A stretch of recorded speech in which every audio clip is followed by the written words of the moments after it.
Tactique du diable de Clive Staples Lewis, septième lettre.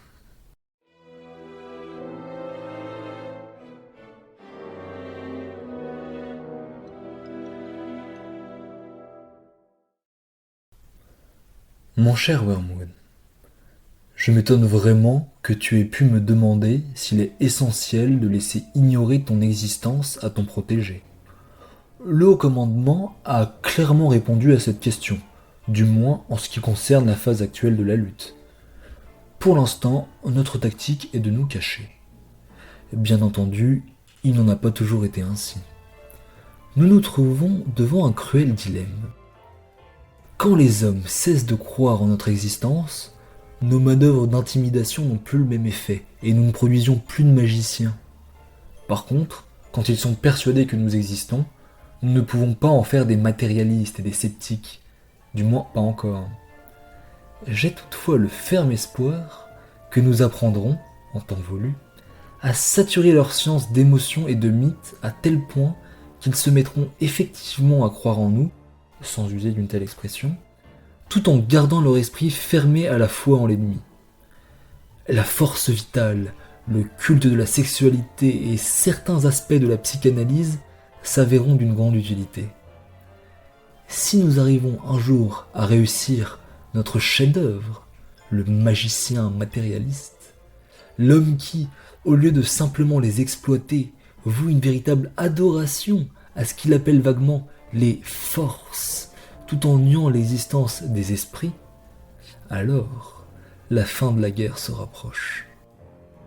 Mais en attendant, nous devons obéir aux ordres reçus.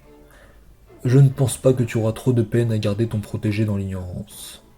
Le fait que l'imagination moderne a fait du diable un personnage comique te facilitera la tâche. S'il y avait le moindre indice qu'il soupçonne ton existence, présente-lui un personnage en pantalon collant rouge, convaincu par toi qu'il ne peut pas croire à de pareilles niaiseries. Ce moyen de créer la confusion est consigné dans notre méthode classique. Il finira par comprendre qu'il ne peut pas croire en toi. Je n'ai pas oublié ma promesse d'examiner s'il est préférable de faire de ton protégé un patriote ardent ou un pacifiste acharné. Tous les extrêmes, sauf une dévotion extrême à l'ennemi, doivent être encouragés. Pas n'importe quand, naturellement, mais en ce moment.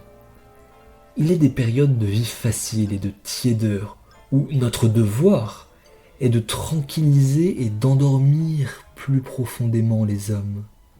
D'autres époques, comme celle que nous traversons, sont caractérisées par un certain déséquilibre et un esprit de discorde, et il nous incombe de jeter de l'huile sur le feu.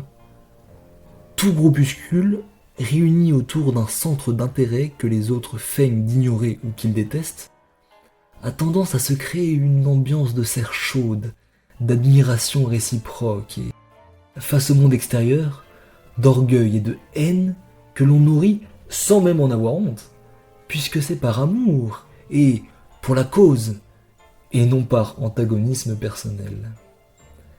Ceci reste vrai même quand, à l'origine, le groupe s'est formé pour défendre les intérêts de l'ennemi. Aussi, voulons-nous que l'Église reste petite, non seulement pour que le moins possible d'hommes apprennent à connaître l'ennemi, mais surtout pour que ceux qui se tournent vers lui se mettent dans cet état d'exaltation maladive et de pharisaïsme agressif, caractéristique d'une société secrète ou d'une clique. L'Église elle-même est naturellement très bien protégée, et nous n'avons jamais pleinement réussi à lui donner toutes les apparences d'une faction. Cependant, des factions à l'intérieur de l'Église ont souvent obtenu de remarquables résultats. Des partis de Paul et d'Apollos à Corinthe, jusqu'à la haute église et à la basse église au sein de l'église anglicane. Si ton protégé peut être amené à devenir objecteur de conscience, il fera automatiquement partie d'un petit groupe bien organisé, qui fait beaucoup parler de lui et qui n'est en général pas très populaire. Ce qui aura sur ce nouvel adepte du christianisme, selon toute vraisemblance, d'heureux effets. Mais sans garantie absolue. Avait-il, avant le début des hostilités, des doutes sur la légitimité d'un service dans les forces armées au cours d'une guerre juste? A-t-il suffisamment de courage pour ne pas avoir la moindre arrière-pensée sur les motifs réels de son pacifisme? Peut-il, lorsqu'il est aussi sincère que possible avec lui-même, aucun homme n'est jamais tout à fait sincère, se dire qu'il est motivé uniquement par son désir d'obéir à l'ennemi? S'il est ce genre d'homme, son pacifisme ne servira pas à grand chose, et l'ennemi le gardera probablement des conséquences de son sectarisme. Dans ce cas, le mieux que tu puisses faire, c'est d'essayer de provoquer subitement une crise émotionnelle assez confuse, dont il sortira probablement la conscience chargée, mais en se décidant quand même à rallier le camp des patriotes. Ces choses-là peuvent s'arranger.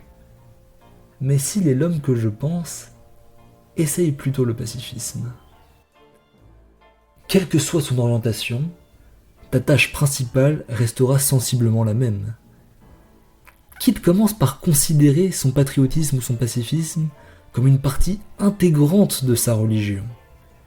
Puis, poussé par le parti pris, qu'il en vienne à penser que c'en est la partie la plus importante.